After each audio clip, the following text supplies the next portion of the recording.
तो हेलो मेरे प्यारे बच्चों, कैसे हैं आप लोग। स्वागत है आपका इस प्यारे से चैनल टेम्परेचर में। अगर आप चैनल पर नए हैं तो चैनल को लाइक, सब्सक्राइब और शेयर जरूर करें। आज मैं आया हूं आपके लिए एक बहुत ही बेहतरीन सा चैप्टर लेकर, जिसका नाम है some basic concept of chemistry. Class 11th का पहला ही चैप्टर है हमारा some basic concept of chemistry. हम इसके सारे के सारे एनसीईआरटी क्वेश्चन करेंगे। जो बच्चे इस चैनल पर बने हैं वो ध्यान से इस वीडियो को देखें, क्योंकि इस वीडियो के लास्ट तक आपको पता चलेगा कि कैलकुलेशन को कैसे स्ट्रॉन्ग करें, हम न्यूमेरिकल्स को कैसे अच्छे से कर सकते हैं। आप चैनल पर जब बने रहेंगे तभी आपको चीजें समझ में आएंगी। ठीक है, अब देखिए बेटा, स्टार्ट करेंगे। हम यहाँ पर कुछ सवाल लेकर आऊंगा एनसीईआरटी के, जो भी क्वेश्चन है जो आप लोगों को नहीं आते हैं हम वो कराएंगे मेरे प्यारे बच्चे। ठीक है, एनसीईआरटी का पहला सवाल आपके सामने देखिए क्या बोल रहा है बेटा। बोल रहा है कैलकुलेट द मोलर मास। मैं आपको फिर बोल रहा हूं बेटा कि अगर आपको न्यूमेरिकल्स में कहीं भी प्रॉब्लम आ रहा है तो आप इस वीडियो को देखो, उसके बाद आप देखना, आपको सारी चीजें समझ में आएंगी। और प्रैक्टिस जितना करोगे बेटा, जितना ज्यादा आप प्रैक्टिस करोगे उतना ही ज्यादा आप अच्छे होते चले जाओगे। ठीक है, मेरी बात को समझो बेटा। पहला सवाल क्या बोल रहा है, कैलकुलेट द मोलर मास। मेरे बच्चे एकदम ये बेसिक सा बात है, आपको एटॉमिक नंबर और एटॉमिक मास मालूम होना चाहिए। जैसे बेटा आपसे कहा किसी ने कि हाइड्रोजन का एटॉमिक नंबर कितना होता है, तो आप कहोगे 1, एटॉमिक मास 1। ये बात याद रखना। एटॉमिक नंबर हमेशा नीचे लिखा जाता है बेटा, बहुत ध्यान समझिए बेटा। एटॉमिक नंबर हमेशा नीचे लिखा जाएगा और एटॉमिक मास जो होगा ये ऊपर होता है। ठीक है, क्लियर है। जैसे आप कोई बोरी वोरी उठाते हो तो मास ऊपर उठाया आपने, तो सेम कहानी बेटा, ऐसा समझ लो कि मास ऊपर आएगा। क्लियर है। ऐसे बेटा कार्बन की बात करें तो कार्बन का एटॉमिक नंबर 6 होता है, मास होता है हमारा 12। बहुत ध्यान से देखो बेटा। और ऑक्सीजन की बात करें तो ऑक्सीजन का एटॉमिक नंबर 8, मास कितना होता है, 16 होता है। बताओ क्लियर है, क्या आपको समझ में आ रही है। ठीक है, अब देखो बेटा इसको सॉल्व करते हैं। आपसे बोल रहा है कि H2O का मोलर मास, बोला ना बेटा मोलर मास निकालना हमको। तो देखो कैसे करेंगे हम लोग। हाइड्रोजन बेटा यहाँ पर कितने हैं, 2।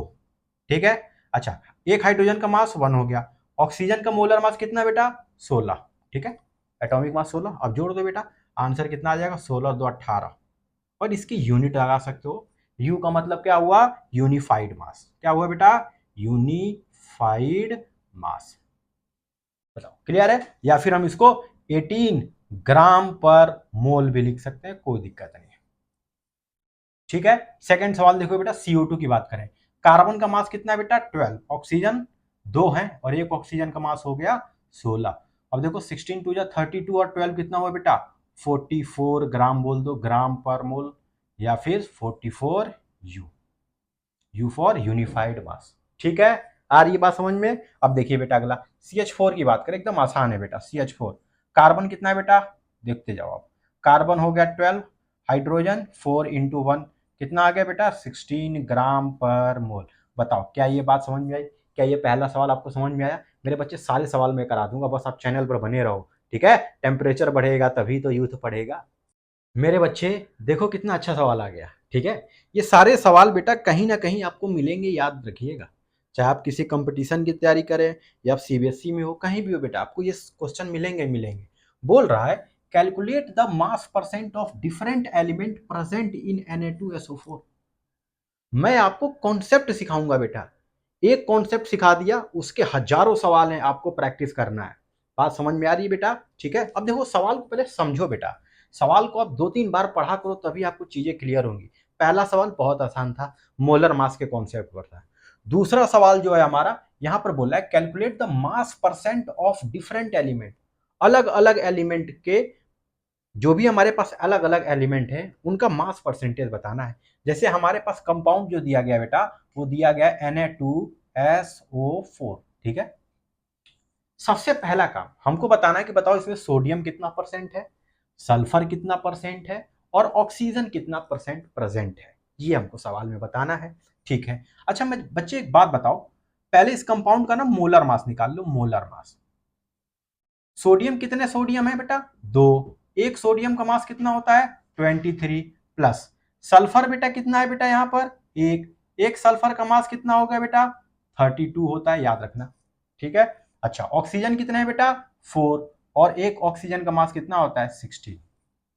क्लियर है, क्या आपको ये बात समझ में आ रही है। अच्छा ठीक है, तो इस ये आ जाएगा, सॉल्व करोगे तो 142 ग्राम पर मोल आ गया। बताओ क्या आपको मोलर मास आ चुका है मेरे बच्चे? बताओ, क्या आपको कंपाउंड का मोलर मास आ गया आपके सामने? क्लियर है? अच्छा, अब हमें सोडियम का निकालना है। तो देखो ध्यान से बेटा, जब सोडियम कितने परसेंट प्रेजेंट है, जब भी आप निकालोगे तो इस कंपाउंड में चेक करो बेटा, सोडियम के टोटल मास कितने हैं बेटा?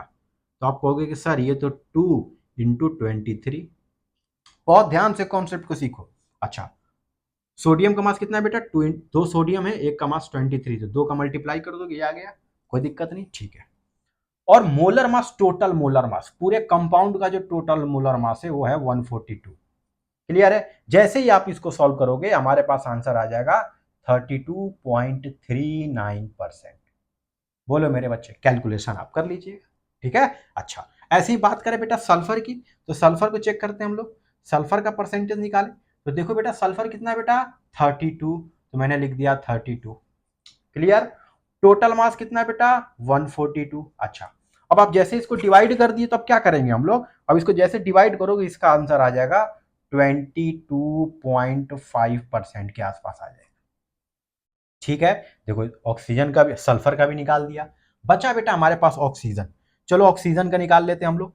तो ऑक्सीजन का कैसे निकालेंगे? कितने ऑक्सीजन है बेटा? यहाँ पर ध्यान से देख लो, कितने ऑक्सीजन है बेटा? तो देखो 4 × 16 टोटल मास है ऑक्सीजन का, तो 4 × 16 कर दिया अपॉन बेटा टोटल मोलर मास कितना है? 142। इसको सॉल्व कर लो तो आ जाएगा 45.07% आंसर। अब एक बात बताएं आपको, एक तरीका पता है क्या है? इन सबको जोड़ोगे ना, ये सारे के सारे 100% आएंगे। जब ये सारे 100% आ जाए तो समझ लो कि आपका जो आंसर है वो क्या है मेरे बच्चे? एकदम सही है। आ रही है बात समझ में? बहुत ही अच्छा सवाल था, इसको आप नोट कर लीजिए। बहुत बेहतरीन सवाल आ गया। अब ये सवाल बेटा मॉलिक्यूलर फॉर्मूला और एम्पेरिकल फॉर्मूला पर डिपेंड है। थोड़ा बहुत अगर आपने कॉन्सेप्ट पढ़ा है तो इस सवाल को कर लोगे, अगर नहीं पढ़ा है तब भी आप इस सवाल को कर लोगे। कैसे? अब मैं बताता हूं आपको। सवाल पढ़ो बेटा, पहले क्या बोल रहा है? Determine the empirical formula of an oxide of iron, ठीक है, which has 69.9% iron and 30.1% dioxygen by mass. हमको बेटा क्या करना है? हमको एक फॉर्मूला बनाना है। Determine the empirical formula of an oxide of iron, मतलब आयरन के ऑक्साइड का एक फॉर्मूला बनाना है, और हमको उनके कुछ ना कुछ परसेंटेज दिए गए हैं। ऑक्सीजन का परसेंटेज दिया गया है, आयरन का परसेंटेज दिया गया है। जब आपको परसेंटेज दिया जाए और आपसे फॉर्मूला बनाने के लिए कहा जाए तो फिर समझ लो बेटा एक हम टेबल बनाएंगे। ठीक है, क्या बनाएंगे? टेबल बनाएंगे। अच्छा भाई देखो बेटा, पूरा टेबल मैंने बना लिया। पहले वाले खाने में क्या लिखना है आपको? सीखो ध्यान से। एलिमेंट बेटा, कौन कौन से एलिमेंट है? एक तो बेटा हमारा आयरन है, और दूसरा कौन सा है? ऑक्सीजन है। ठीक है, आयरन हो गया, ऑक्सीजन हो गया। अच्छा, कितना कितना मास परसेंटेज दिया गया है? तो आयरन का देखो बेटा दिया है 69.9 दिया है, और ऑक्सीजन कितना दिया बेटा? 30.1 दिया है। कोई दिक्कत तो नहीं? ठीक है। अच्छा, अब बोल रहा है कि मास इन 100 ग्राम ऑफ कंपाउंड, कि 100 ग्राम में, भैया दो कोई भी कंपाउंड हो उसको 100 ग्राम लेके चलते हैं हम लोग। ठीक है। अच्छा, हमने मान लिया कि भैया चलो 100 ग्राम में 69.9 ग्राम जो है वो हमारा आयरन प्रेजेंट है, कोई दिक्कत नहीं। और बेटा ऑक्सीजन कितना प्रेजेंट है? 30.1 ग्राम। बताओ, क्लियर है? प्रेजेंट है, ठीक है। अच्छा, उसके बाद बेटा इनके मोल्स निकाल लो। आपको मालूम होना चाहिए नंबर ऑफ मोल्स का फॉर्मूला होता है given mass upon molar mass. Clear है? अच्छा, मास कितना है हमारे पास? 69.9। और मेरे बच्चे आयरन का मोलर मास कितना होता है? 56 होता है बेटा, तो याद रखना। ठीक है, सेम कहानी यहां पर, इसका मास हो गया 30.1, और इसका जो मोलर मास होता है वो 16 होता है। क्लियर है? अब इनको आप जैसे ही सॉल्व करोगे तो हमारे पास आ जाएगा, इसका आएगा बेटा 1.25, और मेरे बच्चे ये आ जाएगा 1.88। आप सॉल्व करोगे तो हमारे पास ये वैल्यू आ जाएगी। ठीक है, सॉल्व करने पे क्या आएगा बेटा? 1.25 आएगा ये, और ये कितना आएगा बेटा? 1.88। अब देखो बेटा रेशियो कैसे निकालेंगे हम लोग, थोड़ा समझना। रेशियो कैसे निकालेंगे? अब देखो इन दोनों में से सबसे छोटा नंबर कौन सा है? 1.25 वाला। अब एक काम करना कि इसी 1.25 को लेना, पहले इससे डिवाइड कर देना, और एक बार तुम इससे डिवाइड कर देना। कर दोगे? कोई दिक्कत तो नहीं। अच्छा, इसको डिवाइड करोगे तो क्या आएगा बेटा, 1 आएगा। इसको डिवाइड करोगे तो लगभग बेटा 1.5 आ जाएगा। कितना आ जाएगा, 1.5। अब बताओ क्या ये सिंपलेस्ट होल रेशियो में है कि नहीं है। भाई ये तो हमें हमें नंबर में चाहिए, पॉइंट में नहीं चाहिए। याद रखना आपको फॉर्मूला कभी आपने आपने एक फॉर्मूला, जैसे फॉर एग्जांपल जैसे H2O की बात करें तो आपने फॉर्मूला पढ़ा है H2O, ना कि आपने कभी पढ़ा होगा H3.5O। कभी ऐसा देखा है बेटा, कभी नहीं देखा है। तो हमें इस पॉइंट को हटाना है। अब इन पॉइंट को हटाना है तो क्या करें, 2 का मल्टीप्लाई यहां कर दें और 2 का मल्टीप्लाई यहां कर दें। कर दिया तो यहां पर कितना आया बेटा, यहां पर हमारा 2 आ गया है और यहां पर कितना आया बेटा, 3 आ गया है। अब देखो फॉर्मूला आ चुका है। अब क्या, Fe बेटा, Fe के साथ कितना आ रहा है बेटा, उसका रेशियो कितना आ रहा है, 2। तो हम लिखेंगे Fe2, लिख लिया।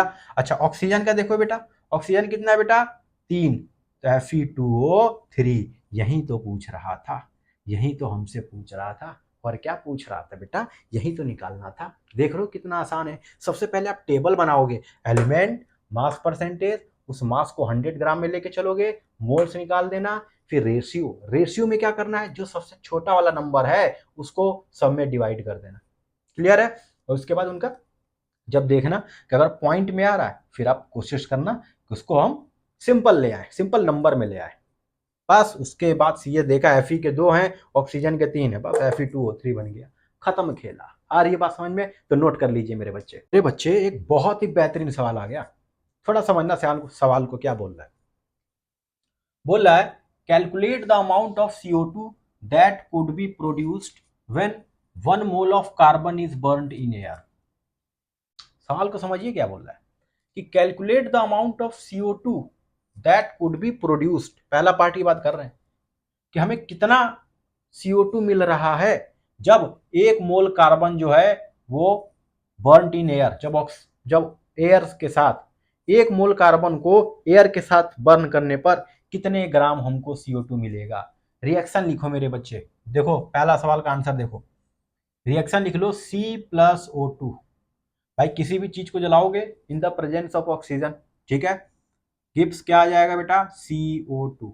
अच्छा ठीक है, कार्बन कितना मोल दिया बेटा, 1 मोल।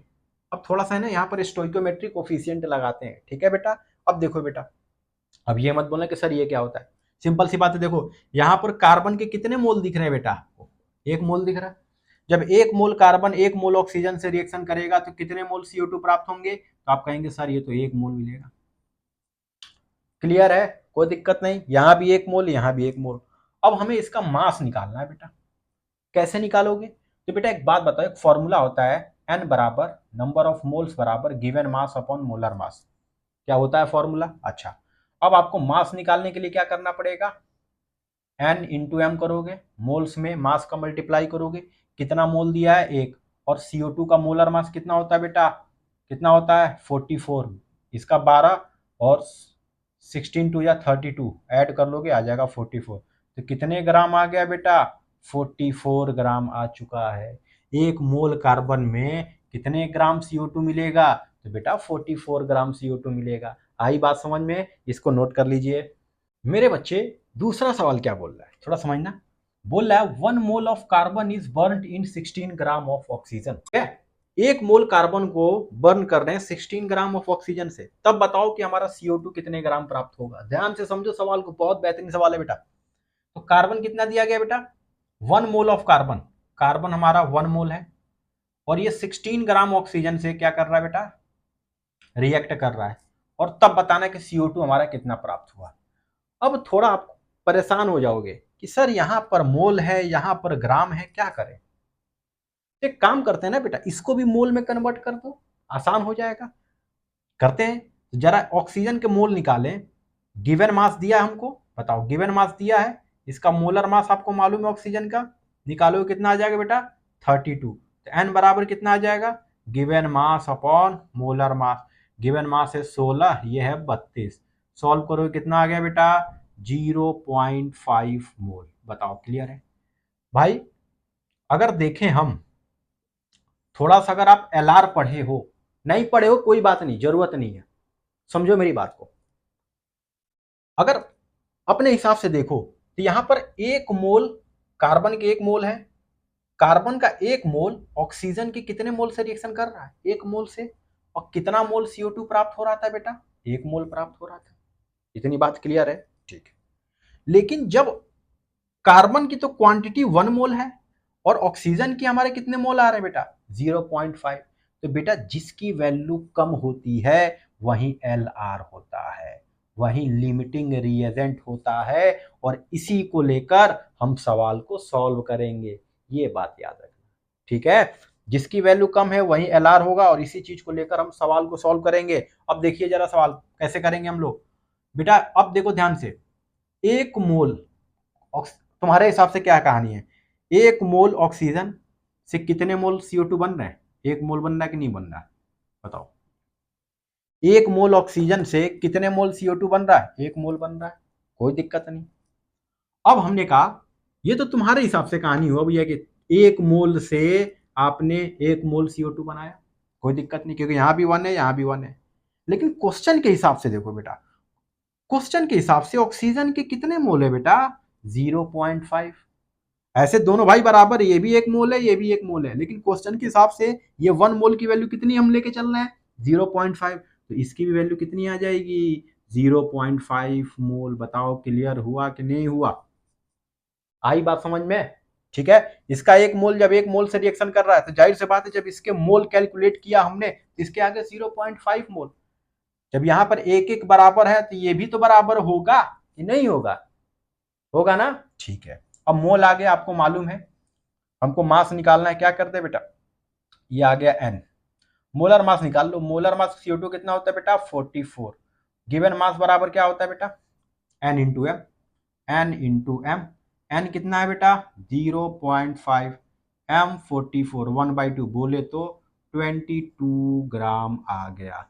क्या आपको ये सवाल समझ में आया? बहुत बेहतरीन सवाल था। क्या आपको सवाल समझ में आया मेरे बच्चे? तो इसको नोट कर लीजिए। मेरे बच्चे अगले कहानी की तरफ चलते हैं। तीसरा पार्ट क्या बोल रहा है? बोल रहा 2 moles of carbon are burned in 16 gram of oxygen. बहुत ही ध्यान समझो क्या बोल रहा। 2 moles of carbon are burned in 16 gram oxygen. ठीक है, ये 16 ग्राम ऑक्सीजन से बर्न हो रहा, कोई दिक्कत नहीं भाई, कर देते हैं। मैंने लिखा कार्बन प्लस ऑक्सीजन क्या बन रहा है बेटा? CO2, कार्बन डाइऑक्साइड बन रहा। कार्बन कब तक कितने ग्राम है? 2 मोल। कार्बन के दिए गए हैं 2 मोल। ऑक्सीजन कितना है बेटा? 16 ग्राम। ठीक है, फिर से वही खेला आ रहा है बेटा। क्या यहां से मोल्स निकाल सकते हैं? क्योंकि दोनों अलग अलग है। यहां से मोल्स निकाला था हमने पिछले सवाल में, कितना आया था? क्या 0.5 मोल आया था? बस पिछले सवाल की तरह रिपीट कर रहा है ये सवाल। अब आप देखो, यहाँ पे 2 मोल है, यहाँ पर 0.5 मोल है। कौन LR है? आप कहेंगे सर जो वैल्यू कम है वही तो LR होगी, वही तो लिमिटिंग रिएजेंट होगी, और पूरा का पूरा सवाल भी उसी हिसाब से होगा मेरे बच्चे। याद रखो, पूरा का पूरा न्यूमेरिकल भी हम इसी के हिसाब से चलेंगे। तो हमने क्या किया भाई, देखा पहले इसके भी 1 मोल इसका भी 1 मोल। जब इसका 1 मोल था तो 1 मोल CO2 बन रहा था। बाद में हमने जब कैलकुलेट किया तो इसके कितने मोल आए बेटा? ऑक्सीजन के 0.5। इसके भी कितने मोल आएंगे बेटा? 0.5। इसके मोलर मास से कर दो मल्टीप्लाई तो हमें क्या मिल जाएगा? गिवन मास कितना आ जाएगा? 22 ग्राम। क्या आपको सवाल समझ में आया बेटा? बहुत ही बेहतरीन सवाल है ये। आए, अगर आपको समझ में आ रहा है तो आप चैनल को लाइक सब्सक्राइब और शेयर जरूर करें, और ज़्यादा से ज़्यादा लोगों को जोड़ने की कोशिश करें। जो भी हमारे बच्चे इस वीडियो को देख रहे हैं, जिनको ये चीज़ें न्यूमेरिकल से बहुत डर लग रहा है केमिस्ट्री के, मैं आपसे वादा कर रहा हूँ कि जब आप इन चीज़ों को समझोगे, इनकी प्रैक्टिस करोगे, तो आपको न्यूमेरिकल से डर नहीं लगेगा। बात समझ में आ रही है? फिर मैं आऊँगा आपके सामने और अच्छे अच्छे सवाल लेकर, और तब तक आप इन सवालों के अच्छे से प्रैक्टिस कीजिए मेरे प्यारे बच्चे।